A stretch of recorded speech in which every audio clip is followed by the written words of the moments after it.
So this is the dream. And this is the reality. The question is, how does one get from point A to point B? Well, I'll give you my answer a bit later.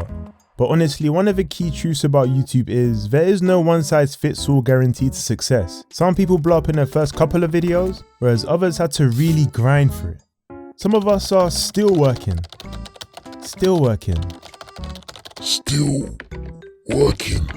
All of it in hopes of one day catching a big break, getting blessed by the YouTube higher-ups, a little kiss on the cheek from the algorithm, you feel me? Now, I'm not trying to say if you blew up in your first vid or two that you just got lucky. But what I'm trying to say is that once again, there is no one size fits all. And whilst the path to success may vary from person to person, what I do know for sure is that success is possible, albeit very hard, involving a ton of tiresome, grueling. What's another synonym for grueling? One sec.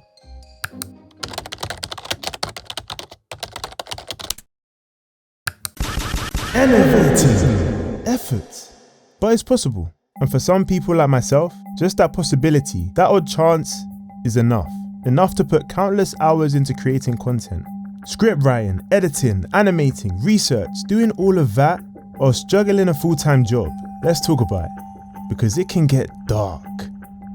Now on the one hand, I know that this is the life I chose. Like, ain't nobody put a gun to my head to start a YouTube channel, okay? But at the same time though, I think everyone in their life has made decisions in which they weren't fully aware of the consequences. Let me explain. You know, like when you sign up for like a free trial of something, only for them to start automatically taking money out of your account monthly for a subscription you never even realized you had in the first place, all because you didn't thoroughly read the fine print. Well, posting on YouTube whilst balancing a regular job is kinda like the same thing.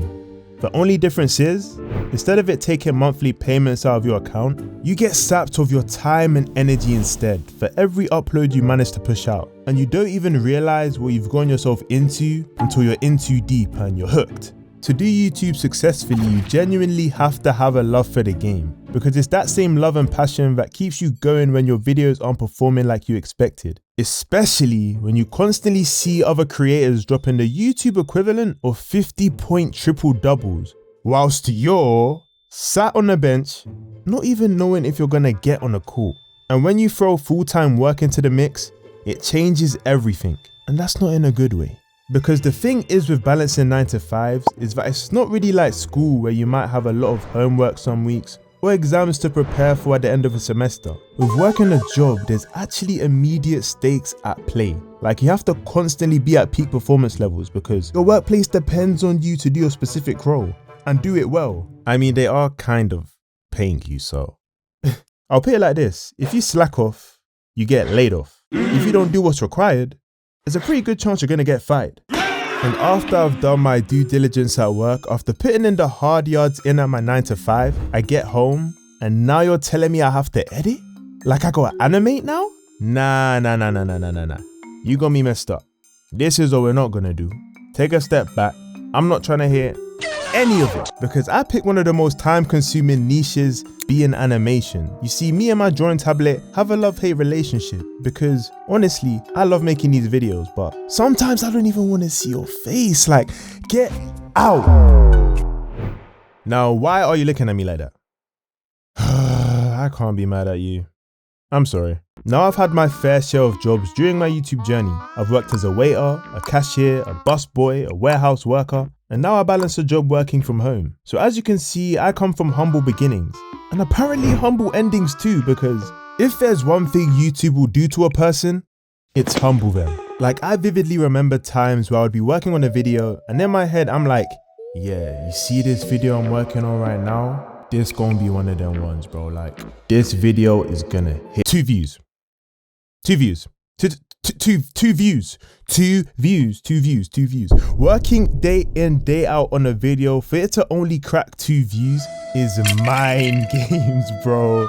Which is why I'm so grateful to anyone who takes time out of their day to watch my videos. Whether it's only 2 people, 200 or 2 million. Because when you put things into perspective, there's so many smaller channels who would do anything to get that type of breakthrough on their videos. And for that reason alone, I value each and every one of you who watch and enjoy my uploads. Literally means the world to me. But it doesn't change the fact that YouTube does indeed be doing people dirty sometimes. Like, I'll have a video do well and then the next one completely flop. Then I'll be wondering whether YouTube just threw me into some dark abyss so none of my vids get seen. It's either that, or I just need to admit that some of my videos are kinda garbage. And my videos aren't garbage. Jokes aside though, YouTube can really play these serious mind games on you if you're not internally secure.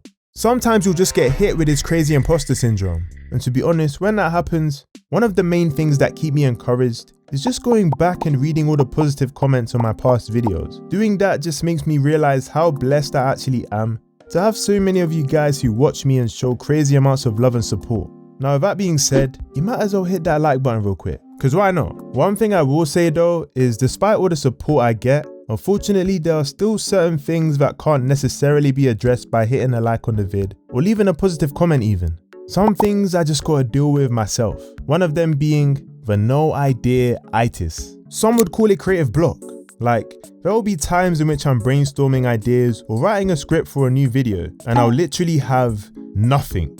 I'm talking mind blank, bro. You see that spinny little rainbow thingamajig you get when using a Mac? Yeah, that's me.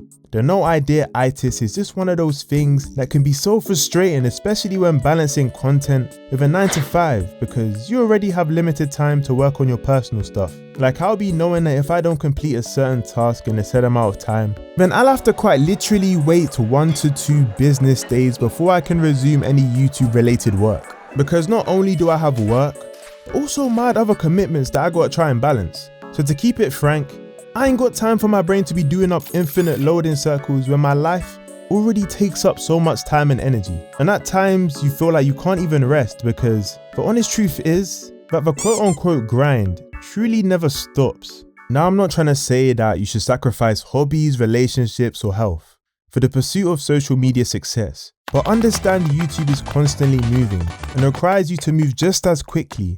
Whether you're balancing it with a job or not, the algorithm can be unforgiving. So even when you do reach that illusion of success, there's always an expectation for more. Hence why it's so easy to reach the top and ultimately fall off. So why rush into finishing the race only to gas out and realize that you have a whole marathon coming up ahead? Now while all of this might sound trivial, there really is a lot of truth in it. YouTube should never inherently be about chasing this idea of success or subscriber counts, but more so establishing yourself as someone on a creative journey, capable of making mistakes, and just being human, someone who actually resonates with their audience. So to anyone struggling to balance work with YouTube, or really any other endeavor, just realize you're at another checkpoint in your unique journey. Because the reality is, everyone's path is different. No one starts at the same point A or reaches the same point B, meaning some people can get to their destination quicker than others. Some might realize the journey they're on isn't for them and choose a completely different route. Others might get lost along the way and need some time to find the right path again. So while no two journeys are ever identical, just make sure that whatever path you're on takes you forward, so that one day you can say you've successfully reached your destination. What's going on guys, it's Post Video Mo speaking here, and I've probably tried recording this outro like so many times because I just don't know what to say. Like, I'll be so real, but it's been a while and yeah, I'm aware that, you know, I ain't been posting like that, but you're gonna be getting right back to it, okay? So do leave a like, comment, subscribe. Also send me any art through to my channel email in the description and I'll be sure to try and put it in future videos. But yeah, I'll see you guys in the next one. Hopefully it won't be too long. Yeah, that's me. Peace.